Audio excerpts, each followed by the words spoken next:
Warning, சயின்ஸை பத்தி கொஞ்சம் கூட ஐடியா இல்லாதவங்க பண்ற ஸ்டன்ட்ஸை இந்த ஷோல நீங்க பார்க்க போறீங்க. இது நீங்களும் கொஞ்சம் கூட ஐடியா இல்லாம வீட்ல ட்ரை பண்ணி பார்க்காதீங்க. ஜாலியா பார்த்து என்ஜாய் பண்ணுங்க. வீட்ல இதை பார்த்து பிட்டோ காப்பி அடிக்காதீங்க, அது உங்களுக்கு திருப்பி அடிக்கும்.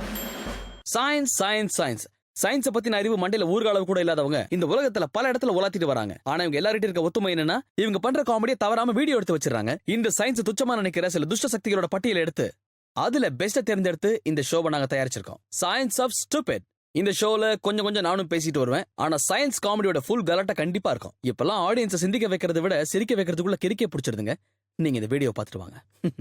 இன்னைக்கு நம்ம தெரிஞ்சுக்க போறது சயின்ஸ் நமக்கு எந்த அளவுக்கு பிராக்டிகல் நாலேஜ் வளர்க்கறதுக்கு உதவியா இருக்குன்றத பத்தி. இவங்களோட செயல் ஏன் ஸ்டூபிடா போச்சு, அதுக்கு பின்னாடி இருக்கிற சயின்ஸ் என்ன, அது எப்படி கரெக்டா பண்ணணும்னு நான் உங்களுக்கு சொல்லுவேன். நம்ம சயின்ஸ் ஆஃப் ஸ்டூபிட் ஷோவோட சாராம்சமே இதுதான். 8வது இடத்துல காலை விட்டா 8 இடத்துல எலும்பு உடையும். காத்தடிக்கிற தசை புரியாம பேராசூட்ல தொங்க கூடாது. வீல் சுத்துதான் குனிஞ்சு பார்க்க கூடாது. சேர்ந்து காத்தடிக்கிறேன்னு சரி குதிரையில உட்காந்துக்கிட்டே பழம் பறிக்க கூடாது. இப்படி வெறும் கமெண்ட் மட்டும் அடிக்காம சயின்ஸ் சொல்லி தருவோம். தண்ணி நினைச்சு தண்டு வளத்தை உடச்சிட்டவரு, சுத்துல தண்ணியை பிச்சுட்டு போனவரு, யோகா பண்ணி சுவாகாவானவங்க, கொட்டாயில விட்டு கட்டாயி போனவங்க, சயின்ஸ் அலட்சியப்படுத்திட்டு சீன் போட்டா நம்மள கதற விட்டுரும். அலைக்கு முன்னால் அசால்ட்டா போச்சு கொடுத்தோம், சால்ட் வாட்டர் பூரா வாய்க்குள்ள தான் இருக்கும். இந்த மாதிரி வீடியோஸ் எல்லாம் சேர்ந்தது தான் சயின்ஸ் ஆஃப் ஸ்டூபிட்.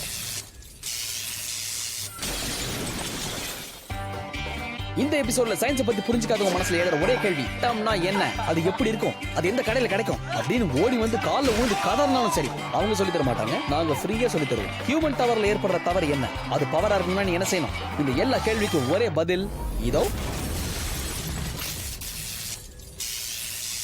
ஜிம்னாஸ்டிக் பாஸ். இதுல விஷயம் என்னன்னா, இண்டோர் ஜிம்ல கூட யாரும் இந்த அளவுக்கு ஆட்டம் போட மாட்டாங்க. ஆனா ஒரு சில பாடி பில்டர்ஸ் எல்லாம் இருக்காங்கப்பா, இவங்க அவுட்டோர் ஆச்சே பப்ளிக் பிளேஸா இருக்கேன்னு கொஞ்சம் கூட கவலையே பட மாட்டாங்க.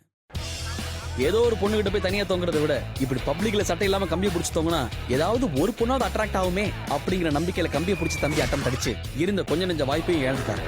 ஒன்னொரு போயிடலாமாப்பா?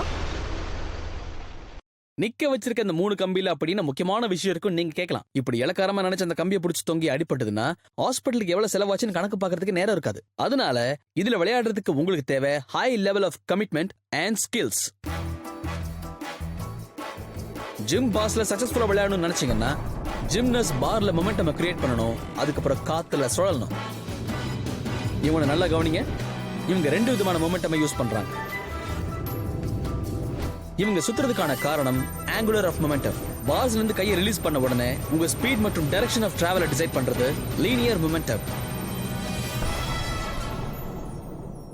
இந்த பார்ஸ்ல நீங்க சுழல முயற்சி பண்ணும்போது உங்ககிட்ட ஒரு ஃபோர்ஸ் ஜெனரேட் ஆகும். அது உங்க பாடி வெயிட்டை விட 6 மடங்கு அதிகமா இருக்கும். இதுக்காக தான் பார் பிடிக்கும் போது உங்க கையில கிரிப் ஜாஸ்தியா இருக்கணும். வாங்க இந்த பேப்பரை நம்ம திருத்துவோம். இந்த ஆங்குலர் மொமெண்டம்ல எந்த ஒரு குறையும் இல்லை. கைகள்லயும் கிரிப் கரெக்டா இருக்கு. ஆனா திரும்பும் போது ஒரு கையை விடணும்னு யார் சொல்லி கொடுத்தது? நம்ம சுத்துறோம் அப்படிங்கிற குஷியில ஒரு கையை விட்டாரு. இதுல லீனியர் மொமெண்டம் இவரை கை விட்டுச்சு. இதுக்கு இவருக்கு கிடைச்ச மார்க்கு மூஞ்சில இருக்கு. தம்பி என்ன முயற்சி பண்ணாரு? சாம்பாருக்கு தேவை எரிப்பு, பாறை பிடிக்க தேவை கிரிப்பு. நான் சொன்ன வார்த்தையை டக்குன்னு புரிஞ்சுக்கிட்டு கையில பவுடர் அடிச்சுக்கிட்டாரு அண்ணன். வெற்றியோட வாங்க, எங்க வாழ்த்துக்கள் உண்டு. இன்னும் 10 செகண்ட்ல ஒரு உலக சாம்பியன் உருவாரதை நீங்க பார்க்க போறீங்க. ஆரம்பிங்க தம்பி. 1 2 3. அந்த கோப்பையில இருந்து ஒரு பேரை ஃபர்ஸ்ட் தூக்கு. நீங்க அழகா சேஃப் அண்ட் செக்யூர்டா லேண்ட் பண்ண முயற்சி பண்ணீங்கன்னா சுத்தம் போது ஏற்படுற ஆங்குலர் மொமெண்டம் ஒழுங்கா கிளியர் பண்ணணும். இந்த மாதிரி கைகளை ரிலீஸ் பண்ணி லேண்ட் பண்றதுக்கு லீனியர் மொமெண்டம் ரொம்ப உதவியா இருக்கும். இதை புரிஞ்சுக்கிட்டு ஜிம்னஸ் லேண்ட் பண்ணாங்கன்னா உங்க லேண்டிங் ஸ்லோ மோஷன்ல பாக்குறதுக்கு இன்னும் அழகா இருக்கும். ஆங்குலர் மொமெண்டத்திலே நீங்க அரியரை வச்சுக்கிட்டு லீனியர் மொமெண்டத்துக்கு டை வச்சீங்கன்னா உங்க லேண்டிங் கொஞ்சம் காண்டிங்கா தான் இருக்கும்.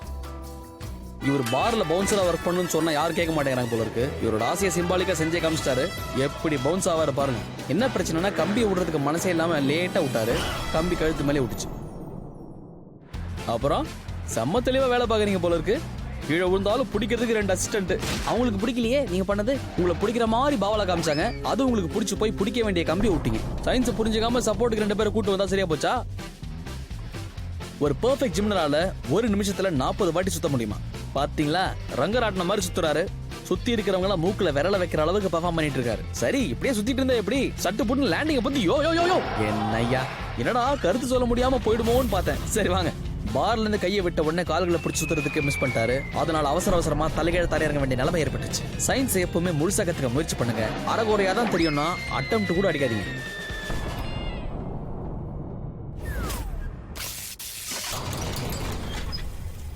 நீங்க இந்த ஸ்டில்ஸ் மாட்டிக்கிறதுல ஒரே ஒரு அட்வான்டேஜ் இருக்கு. சும்மா வேகமா முன்னாடி போய்கிட்டே இருக்கலாம். நடக்கிறதுக்கே கஷ்டப்படுற விஷயத்தை வச்சுக்கிட்டு நடனம் வேற. ஆனா இது ஈக்கிற அளவுக்கு அவ்வளவு பாசி இல்ல, ரொம்ப கஷ்டம்.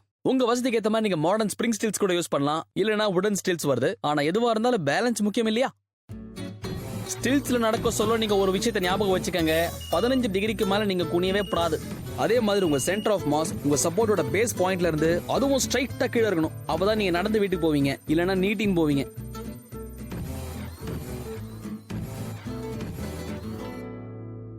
இந்த ஸ்டில்ஸ் வாக்கிங்ன்றது எவ்வளவு கஷ்டமான விஷயம் உங்களுக்கு புரிஞ்சிருக்கும். இருந்தாலும் அதுக்கு மேற்கொண்டு உங்க சேட்டைகளை சேர்த்து ஒழுங்கா இருக்கிற பேண்ட்ல ஓட்டைகளை ஏற்படுத்திக்காதீங்க. உங்க காஜா பிரிஞ்சிரும். அப்புறம் நான் கேப்பை விட பேசுற மாதிரி தான் வரும். அது எப்படி பிரியும் ஒரு வாட்டி பார்த்தா புரியும். தலையில குட்டி குட்டி சொல்லி கொடுத்தாலும் கட்ட மேலதான் ஏறுவேன்னா அகல கால் வைக்கலாம்னு ஆல்டர்னேட் கால் செட் பண்ணா இதுனா நம்மள பின்னாடியே இஸ்துன்னு போட்டே அம்மா முனியமா கட்டையில போறவன் திட்டுவியே. புதிய கண்டுபிடிப்பு, ஸ்கேட் போர்டுல ஸ்டில்ட். இதெல்லாம் நமக்கு தோணுமா? சாதா கால்ல போறவனுக்கே சமாடி விடும். இப்படி நக்கலா 2 கால் எக்ஸ்ட்ரா வச்சுட்டு போலாமா? இந்த இடத்துல சயின்ஸ்ல கொஞ்சம் சேஞ்ச் இருக்கு. நீங்க நடக்கிற இடம் பனியா இருந்தா ஃபிரிக்ஷன் கம்மியாகி உங்க பின்னாடி கொஞ்சம் தேஞ்சிருக்கும். இங்க நமக்கு அட்வான்டேஜ் என்னன்னு பாத்தீங்கன்னா, அடிப்பட்ட இடத்துல வைக்க ஐஸ் கட்டிக்காக நம்ம அலையவே தேவையில்லை. என்ன நான் சொல்றது, இவனுங்க என்னன்னு சொல்றது, கால்ல கட்டையை கட்டிட்டு இந்த குட்டி பசங்க பண்ற சேட்டை இருக்கே, அட நீங்க வேற அப்கிரேடட் வெர்ஷன்லாம் வந்திருக்கு. ஸ்ப்ரிங் எல்லாம் வச்சு சும்மா சூப்பரா விழலாம் தெரியுமா? அதுக்காக என்ன செய்ய சொல்லாதீங்க. ஓகே, நம்ம சிஷ்ய புள்ள இருக்காரு. ஸ்ப்ராங் ஸ்டில்ஸ்ல எனர்ஜி ஸ்டோர் ஆகி அப்புறம் ரிலீஸ் ஆகுது. இதனால உங்களோட ரன்னிங் ஸ்பீட் ஜாஸ்தி ஆகுது. ஒருவேளை உங்க ஃபோர்ஸ் நீங்க கீழ் நோக்கி யூஸ் பண்ணீங்கன்னா அதனால நீங்க டபுள் மடங்கு ஃபோர்ஸ்ல ஜம்ப் பண்ண முடியும். இதத்தான் ஹூக்ஸ் லான்னு சொல்றாங்க. ஒருவேளை ஸ்ப்ரிங்ல இருக்கிற எலாஸ்டிக் பொட்டன்ஷியல் லெவல் ஜாஸ்தி ஆச்சுன்னா ஸ்ப்ரிங் ரிலீஸ் ஆகும்போது அதோட கைனடிக் எனர்ஜியும் அதிகமாகும். என்ன பொட்டன்ஷியலோ என்ன கைனடிக்கோ உங்க கால்களுக்கு அதுக்கேற்ற மாதிரி ஸ்ட்ரென்த் இருக்கணும். இதை வச்சுட்டு பிளான்லாம் சூப்பரா போடலாம். ஆனா டைமிங் என்பது மிக முக்கியம் மகனே. இல்லை என்றால் உனக்கு மகனோ மகளோ பிறவா.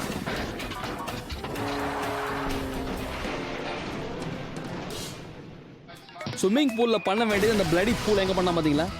வாங்கின காசுக்கு 10 மாசமா வட்டியை கட்டல, கேட்டதுக்கு கால்ல கம்பியை கட்டி நான் ஓடுறேன். நில்றா அண்ணே, ஹாஸ்பிட்டல் செலவுக்கு நீங்க தானே கடன் தரணும்.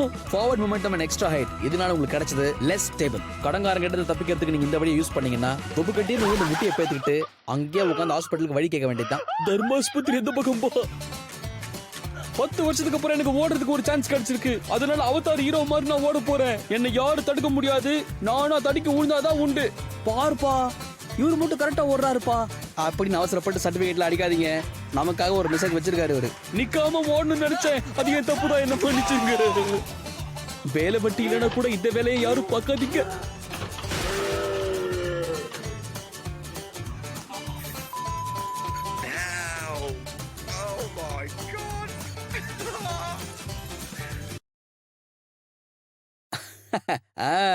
ஞாபகம் இருக்கா?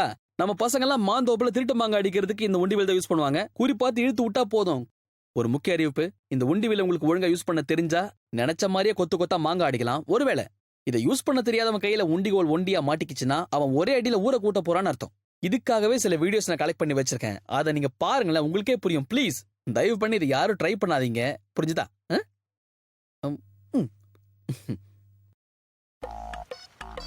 முக்காடு போட்டு அக்கடா நிக்கிறவன் மட்டும் இதை பக்கடா வேலையை காட்டுறானே. விளைவு தெரியாத இவனே தான் ஒற்றை மிதி. இதோட சிம்பிளா இருக்குல்ல? இந்த ஸ்லிங் ஷாட்டுக்கு பின்னாடி இருக்கிற சயின்ஸும் இதை விட சிம்பிளா தாங்க இருக்கும். இதுவும் ஆல்மோஸ்ட் ஒரு ஸ்ப்ரிங் மாதிரி தான். உங்களுக்கு இதை நான் இன்னும் தெளிவா சொல்றதுக்கு ஹூக்ஸ் லா, யா, அதுல நீங்க ஸ்ப்ரிங்கை கம்ப்ரஸ் பண்றீங்க, இதுல ஸ்லிங்கை ரிலீஸ் பண்றீங்க. இவ்வளவுதான் விஷயம்.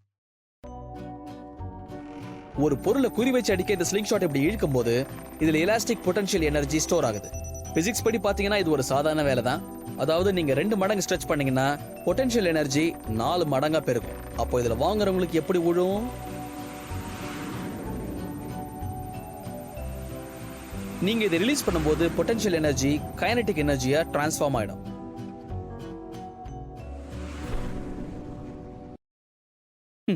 என்ன நீங்களே யோசிக்கிறீங்களா? உண்டிவிலுக்கு பின்னாடி இப்படி ஒரு சயின்ஸ் ஆச்சரியமா இருக்குல்ல? இது எனக்கு கூட தெரியாம போச்சே.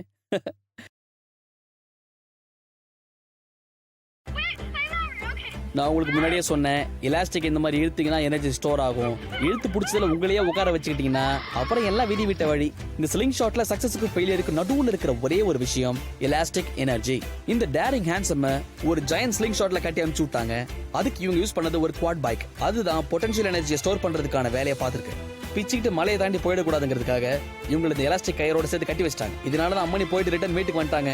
இல்லன்னு சொன்னாக்க மலையை தாண்டி அப்படிக்கா போயிருப்பாங்க. இதுக்கு காரணம் kinetic energy elastic energy convert ஆனதுதான். இவங்க கிட்டத்தட்ட 40 கிலோமீட்டர் ஸ்பீட் பர் ஹவர்ல போயிட்டு வந்துட்டு இருக்காங்க. ஒரு வித்தியாசமான இடத்துல தன்னோட லவ் சொல்றதுக்காக அவரும் அவரோட ஆளும் சேர்ந்து ஸ்லிங் ஷாட்ல கிளம்பினாங்க. இவர் லவ் விட ஸ்லிங் ஷாட்டோட பவர் ஜாஸ்தியா இருந்ததுனால சொல்ல வந்த டாபிக்கே காத்துல விட்டு கொஞ்ச நேரத்திலேயே குழன்னு ஆயிட்டாரு. நான் உன் மேல உயிரை வச்சு அபிராமே வாய் குழப்பிக்கிச்சு. அபிராமே சிவகாமி ஜோசியம் சொன்னது கரெக்டா போச்சு. சயின்ஸ் எவ்வளவு தெளிவா புரிஞ்சுட்டு செய்யறாரு பாத்தீங்களா? கைனடிக் எனர்ஜி எலாஸ்டிக் எனர்ஜியை மாத்தி வெறும் உடம்ப பட்ட பட்டே ஆக்க போறாரு. அதுக்கான எல்லா வேலையும் இழுத்து பிடிச்சு செஞ்சுட்டு இருக்காரு.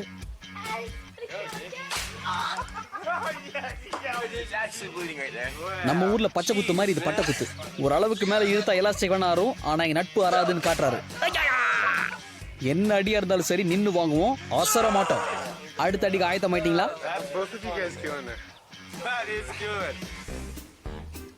சில ஆச்சரியமான விஷயங்களை கூட உங்க ப்ரிசைஸான கால்குலேஷனால பண்ண முடியுங்க. ஃபோர்ஸோட மெஷர்மெண்ட், அப்ளை பண்ற எனர்ஜியோட கால்குலேஷன் இதெல்லாம் கரெக்டா இருந்தா உங்களோட டார்கெட்டை நீங்க துல்லியமா ரீச் பண்ண முடியும். இந்த மாதிரி ஜெயண்ட் ஸ்லிங் ஷாட்டோட பொட்டன்ஷியல் எனர்ஜியும் கைனடிக் எனர்ஜி நீங்க கரெக்டா கால்குலேட் பண்ணீங்கன்னா இம்பாசிபிளையும் உங்களால பாசிபிள் ஆக்க முடியும். சூப்பர் மச்சான். உங்ககிட்ட ஒரு சின்ன கேள்வி கேட்கிறேன். எனக்கு ஒரு டவரோட பேர் சொல்லணும். நிமிஷத்துல அதை செய்ய முடியும், உடனே அதை கலைக்க முடியும், திரும்பவும் அதை சேர்க்கவும் முடியும். ஞாபகம் வந்துருச்சா? இல்லையா? தெரியலன்னா பிரச்சனை இல்லை, நான் தான் இருக்கல, நான் சொல்றேன் உங்களுக்கு. அதுக்கான பதில் ஹியூமன் டவர். வாங்க பார்க்கலாம். நமது கிராமத்தில் குடமுழக்கு விழாவை சிறப்பிப்பதற்காக குடமுடைக்க வந்திருக்கும் 7வது வார்டு இளைஞர்களே, யார் யாரு ஸ்பைடர்மேன் மாதிரி போறது? மேலும் இந்த கூட்டத்தை சிறப்பிக்க வந்திருக்கும் கிறுக்கு சுப்பையா அவர்களே. நம்ம எல்லாருக்குமே தெரிஞ்ச விஷயம் தாங்க இது. நம்ம உடம்பு என்னைக்குமே கல்லு மாதிரி ஸ்ட்ராங்கா இருக்கும் நினைக்க கூடாது. அப்படி இருக்கும்போது எதுக்கு உங்களுக்கு இந்த தேவையில்லாத வேலை? என்னைக்கு இருந்தாலும் நம்ம உடம்ப நாம தானங்க கண்ணு மாதிரி பாத்துக்கணும். ஆனா கேட்க மாட்டீங்கன்னு சொன்னா நாங்க ஒன்னும் பண்ண முடியாது. இருக்கிறதுலயே ஸ்ட்ராங்கஸ்ட் ஷேப் ஸ்ட்ரக்சர் எதுனா பிரமிட். உதாரணத்துக்கு பல செங்கலை வச்சு ஒரு கட்டடத்தை கட்டுறாங்க. அப்பதான் ஒவ்வொரு செங்கலும் அதுக்கு மேல இருக்கிற வெயிட்ட ஈக்குவலா பகிர்ந்துக்குது. அதே மாதிரி இந்த ஹியூமன் டவர்ல மேல இருக்கிறவங்களோட வெயிட்ட கீழே இருக்கிறவங்களுக்கு ஈக்குவலா பிரிச்சு கொடுக்கணும். இதனால வெயிட் ஈக்குவலா டிஸ்ட்ரிபியூட் ஆகும். அதிக வெயிட் தாங்கக்கூடியவங்க கீழே இருக்கிறதும் வெயிட் கம்மியா இருக்கிறவங்க மேல இருக்கிறதும் தான் இதோட ட்ரிக். இது நம்ம எல்லாருக்குமே தெரிஞ்ச விஷயம் தான். நம்ம நாட்டுல கிருஷ்ண ஜெயந்தியை முன்னிட்டு இந்த ஹியூமன் டவர்ஸ் விளையாட்டெல்லாம் நடக்கும். ஆனா இந்த உலகத்துல எத்தனையோ நாடுகள்ல எத்தனையோ இடத்துல கூட இது நடக்குது. அங்க இருக்கிற ஃபெஸ்டிவல்ஸ் செலிப்ரேட் பண்றது கூட இந்த ஹியூமன் டவர்ஸை பயன்படுத்துறாங்க.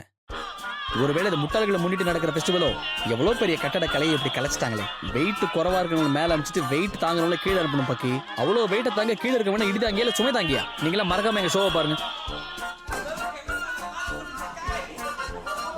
பாஸ் இன்னைக்கு லீவுன்னு கேள்விப்பட்ட உடனே இவனுங்க போற ஆட்டத்தை பாத்தீங்களா? இவங்களே அவங்க சீட்டு கீழ்ச்சிக்கிறாங்க. ஸ்பெயின்ல நடக்கிற ஃபெஸ்டிவலுக்கு இந்த மாதிரி ஹியூமன் டவர்ஸ்ல பண்றாங்க. இந்த ஹியூமன் டவருக்கு பேரு கேஸ்டர். இந்த டவரோட பேஸ்மெண்ட் ரொம்ப பெருசா இருக்கும். ஆனா பில்டிங் பாத்தீங்கன்னா ரொம்ப மெலிசா இருக்கு. ஏற்கனவே காத்துல அலாயிர இது எந்த அளவுக்கு ஒர்க் அவுட் ஆகும் தெரியாது. பூஜையெல்லாம் முடிஞ்சு பலகாரத்தை சாப்பிட்டீங்களே, எனக்கு கீழே வந்ததுக்கு அப்புறம் வாயில ஒண்ணும் வைக்க முடியாது. கட்டட இடிபாடு வேலையெல்லாம் ஆரம்பிச்சிருச்சு. இந்த மாதிரி ஹியூமன் டவர்ஸோட சயின்ஸ் என்னன்னு இப்போ நான் உங்களுக்கு சொல்றேன்.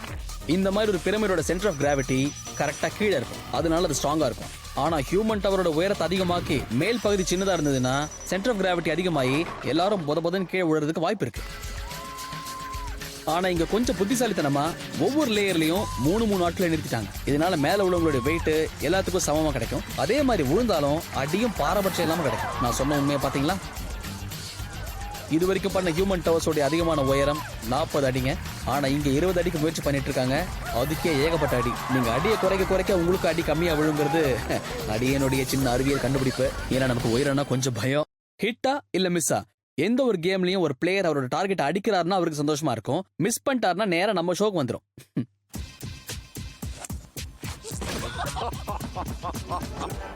தெரிஞ்சு போச்சா? கோல்ஃப் தான் நம்ம அடுத்த டாபிக்.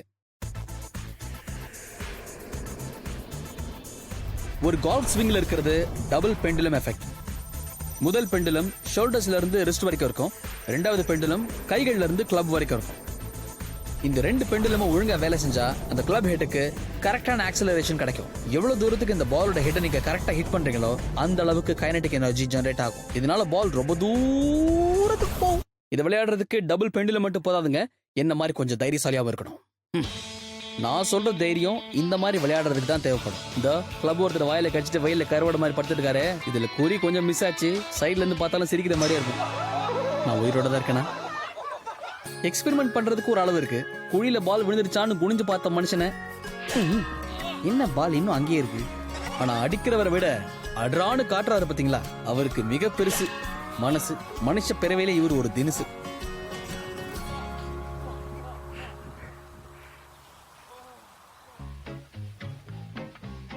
இவரு டைகர் உட்ஸுக்கு பக்கத்து உச்சில இருந்தவர். அவர் புள்ளைக்கு எப்படி பந்து அடிக்கிறதுன்னு காட்டுறதுக்காகவே ஒரு வீடியோவை தயாரிச்சு கொடுத்திருக்காரு தந்தை. ஸ்லோ மோஷன்லயே இந்த சின்ன பந்து உங்களால அடிக்க முடியலையே, ரியல் மோஷன்ல எப்படி அடிப்பீங்கோ? டாடி பந்து அங்கதான் இருக்கு டாடி, ஏன் மேல பாக்குறீங்க? இவர் மகேந்திர சிங் தோனியோட ஃபேன் போல இருக்கு. ஏறி வந்து ஹெலிகாப்டர் ஷாட்டை ட்ரை பண்ணி எசக்கு பசக்கா முறுக்கிக்கிட்டாரு. இந்த கோல்ஃப் கிளப்புக்கு இவரு தான் சேர்மேன் போல இருக்கு. ஒழுங்கா அடிக்கிறவனுக்கே பந்து எட்ட மாட்டேங்குது.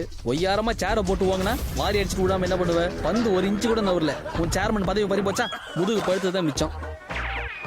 ஒன்னும் பிரச்சனை இல்லப்பா, இத்தனை வருஷம் ஆடி உங்க அப்பாவே இப்படிதான் ஆடுறாரு, நீ இப்படி ஆடுறதுல தப்பே இல்ல. ஆனா இந்த பேட்டையும் ஓட்டுல சொருவிச்சு. இதுல இன்னொரு விதமான சயின்டிபிக் ட்ரிக்ஸ் இருக்குங்க.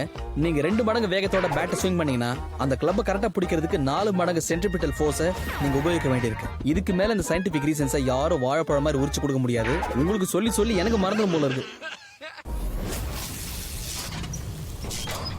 யூனோ, நார்மலாவே இந்த ஸ்கேட் போர்டில் நான் அதிகமாக முயற்சி பண்றது எதுன்னு பாத்தீங்கன்னா இந்த கிரைண்டிங் தாங்க. அட, நான் இந்த இட்லி மாவு அரைக்கிற கிரைண்டிங்கை பத்தி பேசுறேன்னு நினைச்சுக்க போறீங்க. நான் எது சொல்றேன்னா இந்த கம்பி மேல தேய்ச்சிக்கிட்டே போவாங்களே அந்த கிரைண்டிங்கை பத்தி சொல்றேன். ஆனா நமக்கு இந்த மாதிரிலாம் தப்பா பண்ணி பழக்கமே இல்லைங்க. அண்ணே, நீங்க கிரைண்டிங் பண்ண வேண்டியது கம்பியில. பாவம் உங்க தம்பி இல்ல, அவனும் உங்களை பார்த்து இதே மாதிரி பண்ணுவான்ல. அட, நாம இவ்வளவு தூரம் பழகிட்டு அதுக்கப்புறம் நமக்குள்ள மறைக்கிறதுக்கு என்னங்க இருக்கு? எனக்கும் இந்த மாதிரி ஒரு 2-3 வாட்டி நடந்திருக்கு. ஆனா ஒண்ணு, தோத்துறேன்னு பயந்து விட்டதே கிடையாதுங்க. உளுந்து வாரி முட்டியை பேத்துக்கிட்டாலும் அடுத்த வாட்டி முயற்சி பண்றதுக்கு முன்னாடி சயின்ஸை தெரிஞ்சுக்கிட்டு பண்ணுவேன். வெல், இந்த ஹை அண்ட் ஸ்கேட் போர்டுன்னு வரும்போது இந்த விளையாட்டு டிபெண்ட் பண்ணிருக்கிறது சென்டர் ஆஃப் கிராவிட்டி மற்றும் மொமெண்டம். இப்போ நான் கத்துக்கிட்டதை உங்களுக்கு சேர்த்து சொல்லி தர போறேன், நீங்க பார்த்து தெரிஞ்சுக்கோங்க. ஒரு பெர்ஃபெக்ட் கிரைண்ட் எப்படி பண்றதுன்னு பார்த்து தெரிஞ்சுக்கோங்க. ஒரு ரயில் மேல இப்படி லேண்ட் பண்ணி ஸ்கேட் பண்றதுக்கு அந்த ஸ்கேட்டர் அவரோட பாடியை கண்ட்ரோல் பண்ணணும். அது அவருக்கு மிக உதவியா இருக்கும். ஸ்கேட்டர் இது பண்ணும்போது கொஞ்சம் பின்னோக்கி பெண்ட் பண்ண வேண்டியது இருக்கும். அப்போதான் ஃபிரிக்ஷனோட ஃபோர்ஸை கவுண்டராக்ட் பண்ண முடியும். அதனாலதான் நம்ம பிரச்சனை இல்லாம முன்னாடி போக முடியும். இல்லைன்னா ஏகப்பட்ட பிரச்சனையோட ஹாஸ்பிட்டல் போவோம். ஸ்கேட்டரோட வீல், டைரக்ஷன் ஆஃப் மோஷன், அப்புறம் ஸ்கேட்டர், இந்த 3 ஒரே நேர்கோட்டில் இருக்கணும். அப்பதான் பெர்ஃபெக்ட் லேண்டிங் கிடைக்கும். ஒருவேளை உங்களுக்கும் ஸ்கேட்டிங்கும் சம்பந்தமே இல்லாம இருக்கலாம். அதனால இப்ப நீங்க கத்துக்கிட்ட சயின்ஸ் சுத்தமா உங்களுக்கு தேவையப்படாம போயிடும் அப்படின்னு நினைக்கிறீங்க. ஏன்னா நம்ம கிட்ட எக்ஸ்பெரிமெண்டர்ஸ் இருக்காங்கல்ல, அவங்க செய்யற தவறுகளை பார்த்து புரிஞ்சு நீங்க தெரிஞ்சு சிரிக்கலாம். ஒரே நாள்ல பெரிய ஸ்கேட்டர் ஆயிடலாம், நாளான்னைக்கு அவார்டு வாங்கலான்ற நினைப்புல வேகமா கீழே விழுந்து கை முட்டியை பேத்துக்கலாம். ஒரே நாள்ல இட்லிக்கு மாவா இருக்கிற கிரைண்டிங் வேணா எப்படின்னு கத்துக்கலாமே தவிர ஸ்கேட் போர்டில் இருக்கிற கிரைண்டிங் எல்லாம் கத்துக்க முடியாது.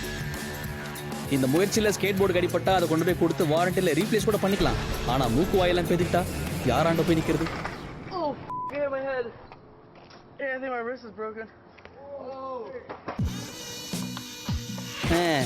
தூக்கம் வரலன்னு பார்க்கிங் வந்து கிரைண்டிங் பண்ணி கிறங்கி விழுந்து ஹைபர்னேஷனுக்கு போயிட்டாரு. விழுறதுக்கு முன்னாடி அலாரம் வச்சிருக்கலாம். இப்படி பின்னாடி வாரி விழுந்ததிலே தெரிஞ்சிருக்கும் சென்டர் ஆஃப் கிராவிட்டி பின்னாடி தான் இருக்குன்னு. உலகத்திலே மிகப்பெரிய கிரைண்ட் ஏற்படுத்துறதுக்காக ஒருத்தர் முனைஞ்சு மஞ்சா கம்பியை காலு கடையில விட்டு குனிஞ்சு கோப்பையை குடிச்சிட்டாரு. உங்களுக்கு நான் என்றா குறை வச்சேன்? இருக்கிற எல்லா சயின்ஸ் சொல்லி கொடுத்தனா இல்லையா? அது எல்லாத்தையும் விவரமா கேட்டு போய் இப்படி கம்மியில வந்து விழுந்தா என்ன அர்த்தம்?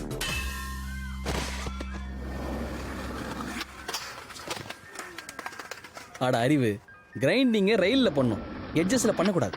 மூளையை பயன்படுத்தவே மாட்டேன்னு கட்டணம் போட்டு மூடி வச்சா பேலன்ஸ் எப்படி மெயின்டைன் ஆகும்? அப்புறம் இப்படி ஆளே இல்லாத தெருவில் கேப்பாரே இல்லாம விழுந்துதான் கிடக்கணும். சரி ஒண்ணு செய், ரவைக்கு சுண்ணாம்பு தேய்ச்சிட்டு படு. இப்போ சொல்றேன் கேட்டுங்க, இது யாரும் வீட்டுல முயற்சி பண்ணக்கூடாது.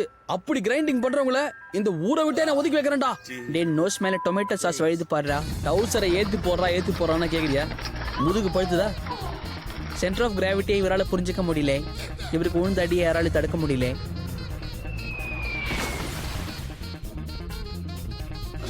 பல்ல காட்டுறான் பாரு, பிளேடி ஃபாலோ.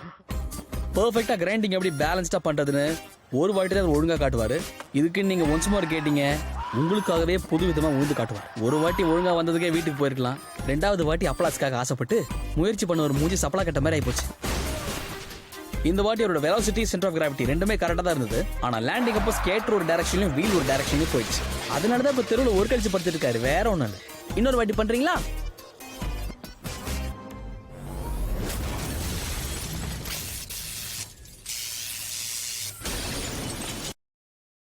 சோ இன்னைக்கு எசக பொசகா விழுந்தவங்களோட எபிசோட் இதோட வெற்றிகரமா இங்க எண்ட் ஆகுது. பட் ஐம் ஷூர் நான் காமிச்ச ஒவ்வொரு வீடியோவும் நீங்க நிச்சயமா என்ஜாய் பண்ணிருப்பீங்க. ஐயோ எப்பா, ஐயோ அடப்பாவி, ஐயோ யப்பா, இன்னும் சில பேர் ஐயோயோ இப்படி ரியாக்ஷன்லாம் நீங்க கொடுத்திருப்பீங்க. இந்த மாதிரி நம்மள பார்த்து யாரும் சொல்லிடக்கூடாதுங்கிறதுக்காக தான் இவ்வளவு மெனக்கெட்டு இந்த வீடியோஸ் நான் போட்டு காட்டுறேன். நீங்க மனசுல நிறுத்த வேண்டியது எல்லா விஷயத்துக்கு பின்னாடியோ சயின்ஸ் இருக்கு. இதுக்கு முக்கியமா நம்ம ஷோ பாருங்க, சயின்ஸ் ஆஃப் ஸ்டூபிட்.